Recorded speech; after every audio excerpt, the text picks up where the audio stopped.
Teacher है जिसे पढ़ाना बहुत पसंद है, तो आप भी कई बार ये सोचते होंगे कि कुछ सक्सेसफुल टीचर्स में ऐसा क्या अलग है जिससे स्टूडेंट्स कुछ स्पेसिफिक सब्जेक्ट्स उन्हीं से पढ़ना पसंद करते हैं। अब यहाँ पे सक्सेसफुल टीचर्स का मतलब ये नहीं है कि मैं कोई रिनाउंड टीचर्स की बात कर रही हूँ, बल्कि हमने हमेशा स्कूल या कॉलेज में देखा होगा कि कुछ ऐसे टीचर्स होते हैं जो सब स्टूडेंट्स के फेवरेट होते हैं और बच्चों को उनका वे ऑफ टीचिंग, एग्जाम्पल्स या फ्रेंडली नेचर बहुत अच्छा लगता है। तो आज हम बात करेंगे कुछ ऐसे हैबिट्स या टिप्स की जो सक्सेसफुल टीचर्स को और सक्सेसफुल बनाती है। अब आप सोच रहे होंगे कि हर टीचर में अलग अलग क्वालिटीज होती है, उनका टीचिंग स्टाइल अलग होता है और उसके अलावा हमारी कंट्री में बहुत अलग अलग एज ग्रुप के टीचर्स हैं, जैसे कि यंग टीचर्स जिन्होंने जस्ट अभी पढ़ाना शुरू किया है, कुछ ऐसे टीचर्स जिनके पास कुछ सालों का एक्सपीरियंस है और फिर आते हैं वो टीचर्स जो काफी सीनियर्स हैं।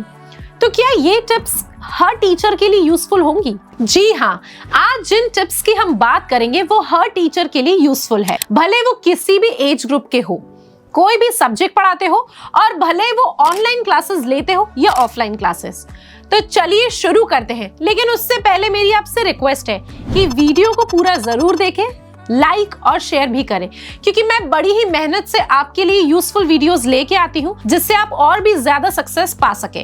एज आपको सक्सेस मिलेगी तभी मेरा मोटिव भी पूरा होगा और मैं भी सक्सेस की ओर बढ़ पाऊंगी। Let's see those tips which will be highly successful in teaching career. So number 1, engagement and creativity.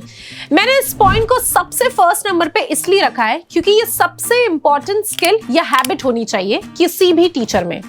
इसका रीजन ये है कि आपको पता है टीचिंग मार्केट में कितना कंपटीशन है, एक ही सब्जेक्ट के लिए काफी रिनाउंड टीचर्स अवेलेबल हैं और अब तो डिस्टेंस बैरियर भी खत्म हो गया है ऑनलाइन टीचिंग की वजह से।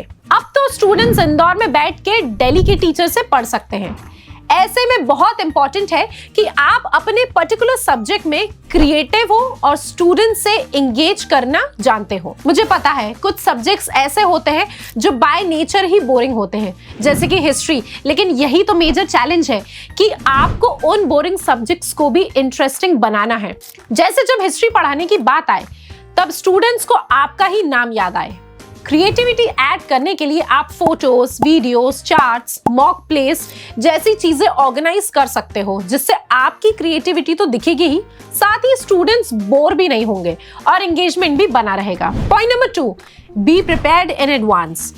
आपको हमेशा अपनी क्लास को एडवांस में प्लान कर लेना चाहिए। वो इसलिए ताकि आपको पता होगा कि कितनी प्रैक्टिकल और कितनी थ्योरेटिकल टीचिंग रिक्वायर्ड है। इसका एक और बेनिफिट ये है कि आप हर टॉपिक को रियल लाइफ इंसिडेंट से रिलेट कर सकते हो, जिससे you can be more creative as well.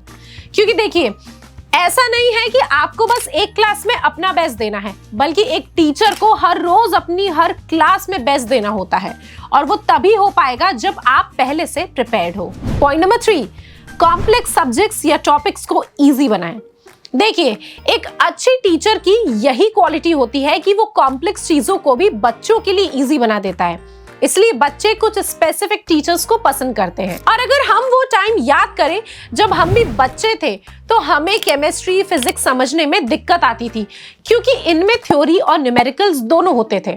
और आपको याद होगा उस टाइम भी बच्चे ऐसे टीचर्स के पास कोचिंग पढ़ने जाते थे जो चीजों को सरल बना दे और प्रैक्टिकल एक्सपेरिमेंट से चीजों को समझाए। तो आज जब हम टीचर्स हैं तो हमें भी कुछ वैसा ही करना है, क्योंकि आपको डिफिकल्ट चीजों को इजी बनाना आता है। बस आपको यही एक हैबिट अपनी क्लास में यूज करना है। Point number 4, be active and patient at the same time. इस पॉइंट ने आपको जरूर कंफ्यूज किया होगा कि हम एक ही टाइम पे एक्टिव और पेशेंट दोनों कैसे हो सकते हैं, क्योंकि ये दोनों तो एकदम अपोजिट वर्ड्स हैं। मैं समझाती हूँ। देखिए, जब आप बच्चों को पढ़ाते हैं तो क्लास में काफी बच्चे होते हैं, कुछ ऐसे जो हमेशा अटेंटिव रहते हैं और कुछ ऐसे जो थोड़े कम अटेंटिव होते हैं।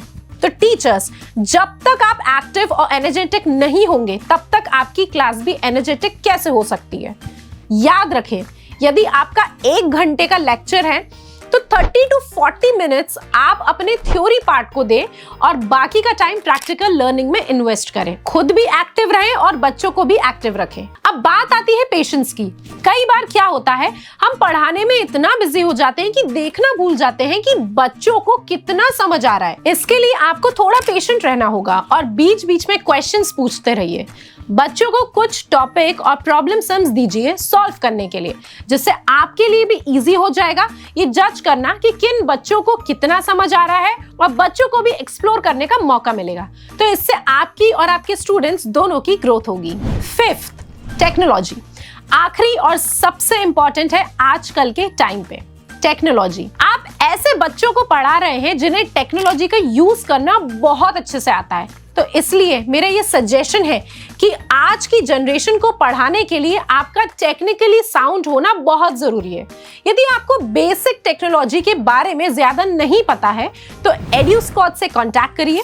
हम आपको बेसिक टेक्नोलॉजी के बारे में बताएंगे, जिससे आप और भी ज्यादा कॉन्फिडेंटली अपने लेक्चर्स डिलीवर कर पाएंगे। ऑनलाइन टीचिंग के साथ आजकल ऑफलाइन टीचिंग में भी ब्लैक बोर्ड की जगह स्मार्ट बोर्ड्स का यूज होने लगा है, और इन्हीं सब चीजों से आज की जनरेशन के बच्चे भी काफी अट्रैक्ट होते हैं। तो ये थे कुछ ऐसे टिप्स जो आपको हमेशा हेल्प करेंगे, और इन टिप्स को फॉलो करके आप अपने स्टूडेंट्स के रोल मॉडल भी बन सकते हैं, जिससे आपके स्टूडेंट्स आपको हमेशा याद रखें।